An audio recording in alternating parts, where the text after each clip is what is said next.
മന്ത്രിച്ചൂടിയ ശിർക്ക്, മന്ത്രിച്ച കാഫിർക്ക്. അങ്ങനെ പറഞ്ഞിരുന്ന കക്ഷികൾ ഇപ്പൊ പറയുന്നു മന്ത്രിച്ച് ഊരാതെ മാത്രമല്ല അതിന് പൈസ വാങ്ങുകയും ചെയ്യാം.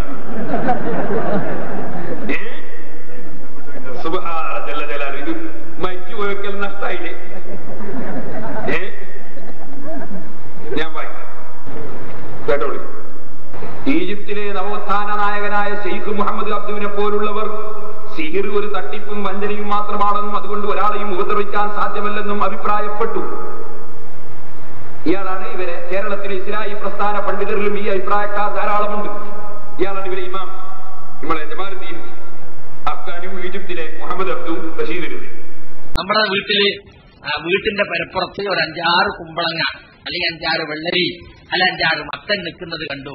അങ്ങനെ ഒരു അമ്മൂട്ടിയാക്കായാലും എങ്ങനെയാണ് പോകുമ്പോ എന്താ സൈനവാന്റെ കുമ്പളങ്ങയൊക്കെ ഉഷാറായിട്ടുണ്ടല്ലോ എന്നാണ് അമ്മൂട്ടിയാക്ക അവിടെ പോയി. കുറച്ച് കഴിഞ്ഞപ്പോ 1 വീണ് 2 വീണ് ആകെ മത്തം മുഴുവൻ പോയി. ആ മനുഷ്യന്റെ ഒരു നാവേ എന്നിട്ട് പിന്നെ നാട്ടിലാകെ പാട്ടായി അമ്മൂട്ടിയാക്ക ഏതെങ്കിലും വരുന്നുണ്ടെങ്കിൽ നോക്കിക്കോളുണ്ട്. അതാണ് എന്തെങ്കിലുമൊക്കെ ഉണ്ടായാൽ നമ്മളെ ആളുകൾ അപ്പൊ എന്തെങ്കിലുമൊക്കെ ഇട്ട് മറച്ചു വെക്കും. എന്തെങ്കിലും ഒരു മത്തനുണ്ടായാൽ അതിന്റെ മുകളിൽ പട്ടയും പാളയൊക്കെ കൊണ്ടുവന്ന് വെക്കും. എന്തിനായി? കണ്ടാ വല്ലോനും പറഞ്ഞളയും. അപ്പൊ നാവേറ് കെട്ടും, നാവുകൊണ്ടിലേറ്, കല്ലുകൊണ്ടിലേറും വാളുകൊണ്ടിലേറും ഒക്കെ കേട്ടിട്ടുണ്ട്. നാവുകൊണ്ടിലേറുണ്ട് നാവേറ്, പിന്നെ കണ്ണുകൊണ്ടിലേറുണ്ട്, അതാണ് കണ്ണേറ്. ഇങ്ങനെ യഥാർത്ഥത്തിൽ അവിടെ നമ്മൾ ഹൈറും ഷെറും അള്ളാഹുവാണ് ചെയ്യുന്നതെന്നുള്ള വിശ്വാസത്തിന് ഘടകവിരുദ്ധമാണ്.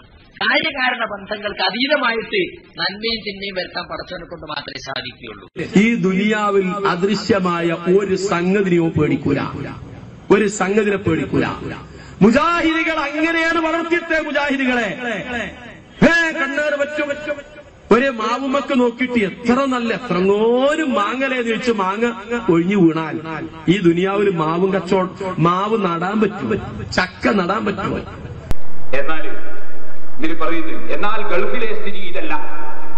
സിഹിർ പലതരം കഷ്ടപ്പാടുകൾക്കും രോഗങ്ങൾക്കും എന്തിനധികം മരണത്തിന് തന്നെയും കാരണമായി തീരാമെന്ന് അവർ വിശ്വസിക്കുന്നു. അവർ സിഹിറിനെ കുറിച്ച് എപ്പോഴും ഭയചകിതരാണ്. അതിനാൽ സിഹിർ ചികിത്സയും സിഹിറിനെ നശിപ്പിക്കലുമെല്ലാം അവിടെ ധാരാളമുണ്ട്. അത്തരം ചികിത്സകൾ നടത്തുന്ന പണ്ഡിതരെ പോലും അവിടെ കണ്ടെത്താൻ പ്രയാസമില്ല. സിഹിർ ബാധയ്ക്ക് ജലചികിത്സ.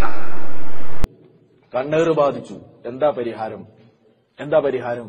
റുക്കിയ കേട്ടോളി. 2 ചികിത്സ ഉണ്ട് കണ്ണേറ് ബാധിച്ചാൽ. ഇതൊന്നും സമൂഹം പെട്ടെന്ന് അംഗീകരിക്കൂല, പക്ഷെ നമുക്ക് നിവൃത്തില്ലല്ലോ, ഹദീസിലുള്ളത് അംഗീകരിക്കല്ലാണ്ടേ.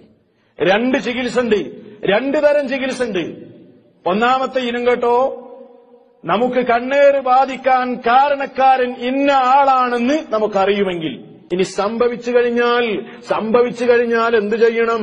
അത് ആ ചികിത്സയുടെ 1 രൂപം പഠിച്ചോ. എന്താ നബി ചെയ്തത്? സുമ്മദാബിമായിൻ, വെള്ളം കൊണ്ടുവരാൻ റസൂല് ആവശ്യപ്പെടുന്നു, പിന്നെ എന്നിട്ടോ ഫഅമറ ആമിറൻ, ആമിറിനോട് റസൂലുള്ള കൽപ്പിക്കുന്നു ഉളൂവെടുക്ക് ആമിറേ. ആമിർ കാരണമാണല്ലോ കണ്ണേറുണ്ടായത്. അതുകൊണ്ട് ആയിൻ, കണ്ണേറ് ആരുടെ കാരണമായോ ഉണ്ടായത്, അവനോട് റസൂലുള്ള പറഞ്ഞിരുന്നു ഉളൂവെടുക്കാൻ. അങ്ങനെ ഫഗസല വജ്ഹഹു, അദ്ദേഹത്തിന്റെ മുഖം കഴുകി, വയദൈഹി, കൈകൾ കഴുകി, ഇലാ മിർഫഖൈനി, മുട്ടുവരെ, വറുകുബതൈഹി, കാലിന്റെ മുട്ടുവരെ കാല് കഴുകി, വദാഖിലത ഇസാരിഹി, അതുപോലെ തന്നെ അരഭാഗമില്ലേ, ആ തുണിയെടുക്കുന്ന അരഭാഗം, ആ ഭാഗവും കഴുകാൻ പറഞ്ഞു. എന്നിട്ട് വഅമറഹു അയ്യസുബ്ബ അലൈഹി, ആ ബാധേറ്റ കണ്ണേറ് ബാധിച്ചു പോയ സഹാബിയുടെ മേലെ പിന്നിൽ നിന്ന് ആ വെള്ളമൊഴിക്കാൻ വേണ്ടി നബി തിരുമേനി സ്വല്ലല്ലാഹു അലൈഹി വസല്ലം പറഞ്ഞു.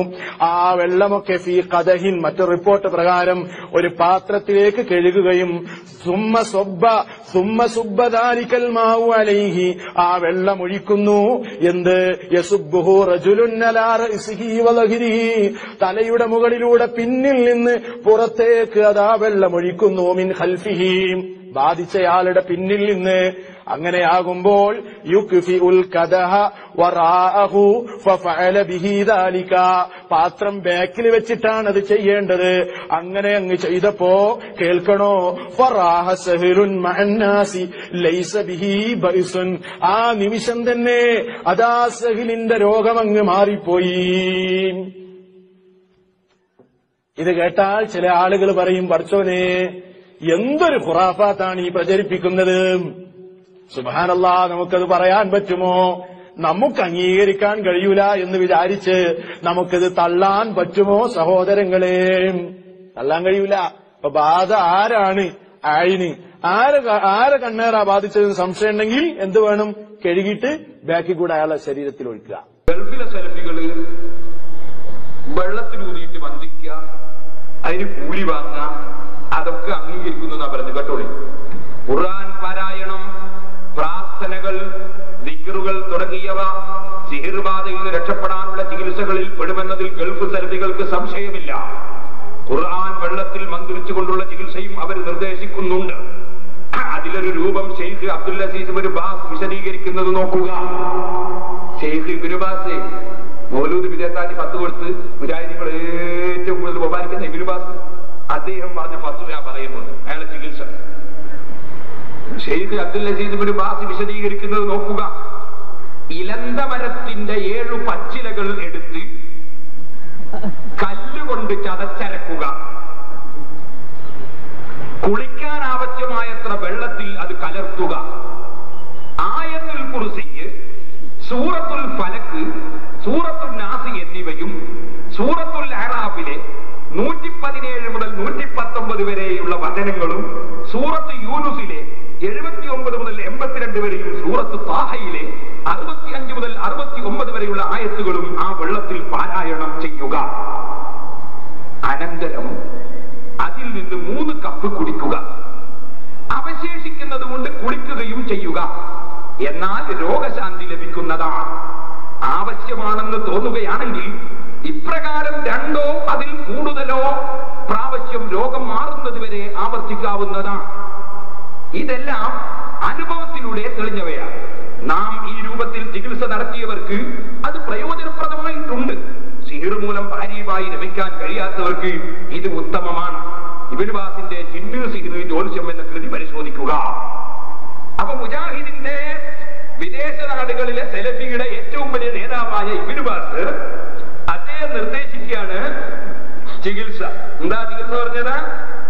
ചികിത്സ ഇലന്ത മരത്തിന്റെ 7 പച്ചിലകൾ എടുത്ത് കല്ലുകൊണ്ട് ചതച്ചരക്കുക, എന്നിട്ട് വെള്ളത്തിൽ കലക്കിയിട്ട് ഇതിൽ പറഞ്ഞ ആയത്തൊക്കെ ഓതി അതിന് മന്ത്രിച്ച് വെള്ളത്തിൽ പാരായണം ചെയ്യുക.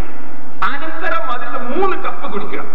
അവശേഷിക്കുന്നുണ്ട് കുളിക്കുകയും ചെയ്യുക. എന്നാൽ രോഗശാന്തി ലഭിക്കുന്നതാ. ആവശ്യമാണെന്ന് തോന്നുകയാണെങ്കിൽ ഇപ്രകാരം 2ഓ അതിൽ കൂടുതലോ പ്രാവശ്യം രോഗം മാറുന്നത് വരെ ആവർത്തിക്കാവുന്നതാണ്. അത്ര സെൽഫിക്കുള്ള 3 പ്രാവശ്യം ചെയ്ത് നയിക്കുന്നുണ്ട്. രോഗം മാറിക്കിട്ടാൻ കുറച്ച് പണിയുണ്ട്. ഒരു 3 പ്രാവശ്യം എന്ത് ചെയ്യാം, ഇങ്ങനെ ചെയ്യാം. ഇത് നിങ്ങളുടെ ഏറ്റവും വലിയ നേതാവായി പുകഴ്ത്തപ്പെടുന്ന ഇബ്നു ബാസ് എഴുതിയത് ഞങ്ങൾ പറയല്ല, ഞങ്ങൾ മുമ്പ് പറഞ്ഞ ഖുറാഫികൾ നടത്താൻ പറയണത്. ഇപ്പൊ നിങ്ങളുടെ നേതാവ് സുല്ലമി, MI മുഹമ്മദ് സുല്ലമി ആചാര്യ ഗ്രൂപ്പിന്റെ വലിയ നേതാവാണ്. അദ്ദേഹം തന്നെ എഴുതും. ഇനി നിങ്ങൾ നോക്ക്, ഇതിൽ തന്നെ സുബ്ഹാനല്ലാഹ്, ഇതൊന്നുമല്ല, ഇതിലപ്പുറമൊക്കെ പറയുന്നുണ്ട്. ജിന്നുകളെ സഹായം തേടാൻ പറയുന്നുണ്ട്. പിന്നെ ഇന്ത്യൻ ജിന്ന് ഇസ്ലാമിലേക്ക് ഒരു ഹെഡിങ്ങാണ്. ഒരു ഇന്ത്യൻ ജിന്ന് ഇസ്ലാമിൽ വന്നു ഒരു മൗലവിന്റെ പത്രം കൊണ്ട് സൗദി അറേബ്യ. അതിന്റെ റിപ്പോർട്ടൊക്കെ ഉണ്ട്, ശരിയായ പത്രവും റിപ്പോർട്ടൊക്കെ. എന്നിട്ട് അതുകൊണ്ട് തീർന്നില്ല, ജിന്നുകൾ ഒരു അധ്യായം തന്നെ. എന്നിട്ട് ഇന്ന് കോടതിയിൽ ജിന്നു ബാധയും ചികിത്സയും, ജിന്നും മനുഷ്യൻ തമ്മിൽ ലൈംഗിക ബന്ധം, നല്ല ജിന്നുകളോട് സഹായം തേടാമോ? സിഹിർബാധയ്ക്ക് ജല ചികിത്സ, സിഹിറിനെതിരെ ജിന്നുകളുടെ നിവേദന സംഘം കോടതിയിൽ. 1995 മാർച്ച് 10 വെള്ളിയാഴ്ച ജുമയ്ക്ക് ശേഷം റിയാദിലെ സാഹത്തുൽ അദിലിൽ, റിയാദിലെ വലിയ പള്ളിക്ക് സമീപം വെച്ച് അലി ബിൻ ഹാദി എന്ന ഒരു അവിചാരകനെ കോടതി വിധി പ്രകാരം വെട്ടിക്കൊല്ലുകയുണ്ടായി. അദ്ദേഹം സിഹിർ ചെയ്യുന്ന വിവരം ജഡ്ജി അറിയിച്ചത് ചെയ്ത് ഇബ്നു ബാസിന്റെ ക്ലാസുകളിൽ പങ്കെടുക്കുന്ന ഒരു സംഘം ജിന്നുകളായിരുന്നു. ജിന്നുകൾ പറഞ്ഞ ഒരാളെ വെട്ടിക്കൊന്നുവരും. അങ്ങനെ ഒക്കെ ഇതെല്ലാം ഉദ്ധരണിയുണ്ട്. അവസാനം പറയുന്നത്, എന്റെ വിഷയം ഇവിടെ തന്നെ അവസാനം ഇതിൽ പറയുന്നത്, ജിന്നിന് മന്ത്രിക്കാമെന്നും മന്ത്രിച്ചൂതാമെന്നും മന്ത്രിച്ചിട്ട് കേസ് വാങ്ങാമെന്നൊക്കെ ഇതിൽ സെലഫികൾ പറയുന്നതായി ഇത് ഉദ്ധരിക്കുന്നു. അവസാനം പറയുന്നത് ഇബ്നു ബാസ് പറയാണ്, ഇതിൽ ഒരാൾ അംഗീകരിക്കുന്നില്ലെങ്കിൽ അയാൾ ഖുർആനും അംഗീകരിക്കുന്നില്ല, ഹദീസും അംഗീകരിക്കുന്നില്ല. ഇവിടെ നമ്മുടെ വിഷയം കേട്ടോളി. ഹദീസില്ലേ? ഹദീസ് ഞാനാണ്ട് ഒന്ന് പറഞ്ഞുതരാം. ഞാൻ പറഞ്ഞുതരാം. ഈ സംഘടന വേണ്ടാന്ന് പറഞ്ഞോട്ട് ഇങ്ങനെ നടക്കുന്ന ആളുകളോട് നിങ്ങൾ ചോദിച്ചു നോക്കണം. ഹദീസാ ഞാൻ പറഞ്ഞത്, അൽബാനി സ്വഹിയാക്കിയ ഹദീസ്.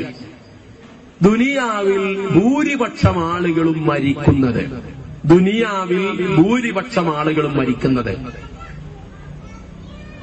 ബഅദ ഖളാഇല്ലാഹി വ ഖദരിഹി വ കിതാബിഹി. ശരിക്ക് കേൾക്കണം. ഇതിലേറെ വലിയൊരു കുഫ്റിഞ്ഞൊരു മനുഷ്യൻ പറയാല്ല. നബിന്റെ പേരിൽ ഹദീസ് വന്നത്. ഭൂരിപക്ഷം ആളുകളും ദുനിയാവിൽ മരിക്കുന്നത് അക്സറു മിൻ ഉമ്മത്തി യമൂതു ബഅദ ഖളാഇല്ലാഹി വ ഖദരിഹി വ കിതാബിഹി. അല്ലാഹുവിന്റെ വിധിക്കും ഖളാ ഖദറിനും ശേഷം ഭൂരിപക്ഷം ആളുകളും മരിക്കുന്നത് ബിൽ ഐനി, കണ്ണേറ് പറ്റിയിട്ടാണ്. അപ്പൊ ഈ കണ്ണേറ് അള്ളാന്റെ ഖദറിന്റെ പുറത്താട്ടോ. അള്ളാന്റെ ഖളാഇനൊന്നും കണ്ണേറിന് തടുക്കാൻ കഴിയൂല. ഖളാഇനൊക്കെ മറികടന്ന ആളുകൾ മരിപ്പിച്ചു. ചോദിച്ചു നോക്കി സംഘടന ഇല്ലാന്നുള്ളവരോട്, ഈ പറഞ്ഞ ഹദീസ് ശരിയാണോ? അൽബാനിന്റെ കിതാബിൽ സിൽസിലയിലുള്ളതാണ്. പറയട്ടെ, അള്ളാഹ് ഇത് വിശ്വസിക്കുന്ന ഒരാളുടെ അവസ്ഥ എന്താ? ഇത് വിശ്വസിക്കുന്ന ഒരാളുടെ അവസ്ഥ എന്താ? ഹദീസില്ലേ, ഹദീസാണ്, അൽബാനി സ്വഹീഹാക്കിയതാണ്. എന്താ ഈ ഹദീസ് പറയുന്നതിന്റെ ഒപ്പം ഇത് പറയണല്ലോ, പറയണ്ടേ? ഇതൊന്നും സമൂഹം പെട്ടെന്ന് അംഗീകരിക്കൂല. പക്ഷെ നമുക്ക് നിവൃത്തില്ലല്ലോ, ഹദീസിലുള്ളത് അംഗീകരിക്കല്ലാണ്ടേ. കേട്ടോളി, നബി സല്ലല്ലാഹു അലൈഹി വസല്ലം പറയാണ്, ആദ്യം കണ്ണേറിന്റെ ഗൗരവം മനസ്സിലാക്കിക്കോ. എന്താ റസൂലുള്ളാഹി പറഞ്ഞുവരിയോ? അക്സറു മൻ യമൂതു മിൻ ഉമ്മത്തി ബഅദ കിതാബില്ലാഹി തആല വ ഖളാഇഹി വ ഖദരിഹി ബിൽ അൻഫുസി. നബി സല്ലല്ലാഹു അലൈഹി വസല്ലം പറയുന്നു, എന്താ അവിടുന്ന് പറഞ്ഞതെന്നോ? എന്താ പറഞ്ഞത്? അക്സറു മൻ യമൂതു മിൻ ഉമ്മത്തി, എന്റെ സമുദായത്തിൽ ഏറ്റവും കൂടുതൽ മരണപ്പെടുന്നത് ബഅദ കിതാബില്ലാഹി അസ്സ വജൽ വ ഖളാഇഹി വ ഖദരിഹി, അല്ലാഹുവിന്റെ ഖളാഉം ഖദറും കഴിഞ്ഞാൽ പിന്നെ ഏറ്റവും കൂടുതൽ മരണപ്പെടുന്നത് എന്ത് കാരണം കൊണ്ടാണെന്നോ?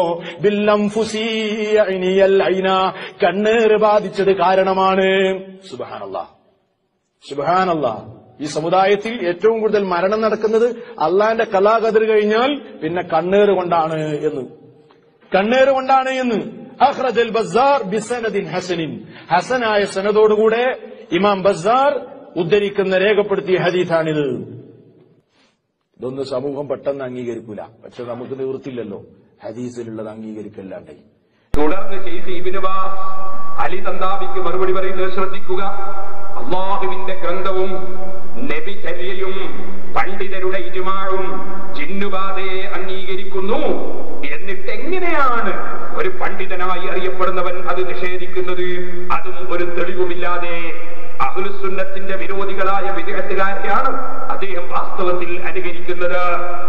അതായത് ശൈഖ് ഇബ്നു ബാസ്, സലഫികളുടെ ഏറ്റവും വലിയ നേതാവായ ഇബ്നു ബാസ്, അദ്ദേഹം ഇവാഹുൽ ഹഖ് ഫീ ദുഖൂലിൽ ജിന്നി ഫിൽ ഇൻസ് എന്ന പുസ്തകത്തിന്റെ 67ാമത്തെ പേജില്, അതിന്റെ 14ാമത്തെ പേജിലുമായി അദ്ദേഹം എഴുതുകയാണ്, പരിശുദ്ധ ഖുർആനിൽ ജിന്നബാധ ഉണ്ടെന്നാണ് പറഞ്ഞത്, റസൂലുള്ളാഹിന്റെ ഹദീസിൽ ജിന്നബാധ ഉണ്ടെന്നാണ് പറഞ്ഞത്. അല്ലാഹുവിന്റെ ഗ്രന്ഥവും നബിചര്യയും പണ്ഡിതരുടെ ഇജ്മാഉം ജിന്നുബാധയെ അംഗീകരിക്കുന്നു. എന്നിട്ട് എങ്ങനെയാണ് ഒരു പണ്ഡിതനായി അറിയപ്പെടുന്നവൻ അത് നിഷേധിക്കുന്നത്? ഞാൻ ചോദിക്കുന്ന അബ്ദുറഹ്മാൻ സലഫിയോട്, എ പി അബ്ദുൽ ഖാദർ മൗലവിയോട്, അബ്ദുറഹ്മാൻ മൗലവിയോട്, മുഹമ്മദ് അലി സുല്ലമിയോട്, സലാം സുല്ലമിയോട്, ബാക്കി എല്ലാ മൗലവിമാരോടും ഞാൻ ചോദിക്കുന്നു, ഇബ്നു ബാസ് നോക്കിയ ഖുർആനിൽ ജിന്നുബാധയുണ്ട്, ഇബ്നു ബാസ് നോക്കിയ ഹദീസിൽ ജിന്നുബാധയുണ്ട്, ഇബ്നു ബാസ് കണ്ട ഇജ്മാഇൽ ജിന്നുബാധയുണ്ട്. കേരളത്തിൽ നിങ്ങൾക്ക് പുതിയ ഖുർആനുണ്ടോ? കേരളത്തിൽ നിങ്ങൾക്ക് പുതിയ ഹദീസുണ്ടോ? നബിവചനമുണ്ടോ? കേരളത്തിൽ നിങ്ങൾക്ക് പുതിയ ഇജ്മാ ഉണ്ടോ? ഇവിടെ നിങ്ങൾ രണ്ടിലൊന്ന് പറയണം. ഒന്നുകിൽ ഇബ്നു ബാസ് അതാ ഖുർആനിന്റെ വിരോധിയാണെന്ന് പറയണം, ഇബ്നു ബാസ് കള്ളം പറഞ്ഞതാണെന്ന് പറയണം, ഇബ്നു ബാസ് ഖുർആൻ ദുർവ്യാഖ്യാനം ചെയ്തതാണെന്ന് പറയണം. അല്ലെങ്കിൽ ഇബ്നു ബാസ് പറഞ്ഞത് ശരിയാണ്, ജിന്നുബാധ ഉണ്ട്, കുറച്ച് ഞങ്ങളെയും ബാധിച്ചിട്ടുണ്ട് എന്ന് പറയണം. ഇത് ബുദ്ധിയുള്ള ഒരാളുടെ ചോദ്യമാണ്. ഈ ബുദ്ധിയുള്ളവരുടെ ചോദ്യത്തിന്റെ മറുപടിയാ പറയേണ്ടത്. അപ്പൊ ഖുർആനും ഹദീസുമാണ് ഞങ്ങളുടെ തെളിവ്, ഖുർആനും സുന്നത്തുമാണ് തെളിവ് എന്ന് പറഞ്ഞ് സാധാരണക്കാരെ മഹാന്മാരായ ഇമാമിങ്ങളുടെ വഴിയിൽ നിന്ന്, സഹാബത്തിന്റെ വഴിയിൽ നിന്ന്, നബിയുടെ വഴിയിൽ നിന്ന് വ്യതിചലിപ്പിച്ചു കൊണ്ടുപോകാൻ ശ്രമിച്ച നിങ്ങളിപ്പോൾ പറയുന്ന ഖുർആനിൽ അങ്ങനെയുണ്ട്, ഹദീസിൽ ഇങ്ങനെയുണ്ട്, ഞങ്ങൾ നേരത്തെ പറഞ്ഞത് ശരിയായില്ല എന്നല്ലേ നിങ്ങൾ പറയുന്നതിന്റെ താല്പര്യം?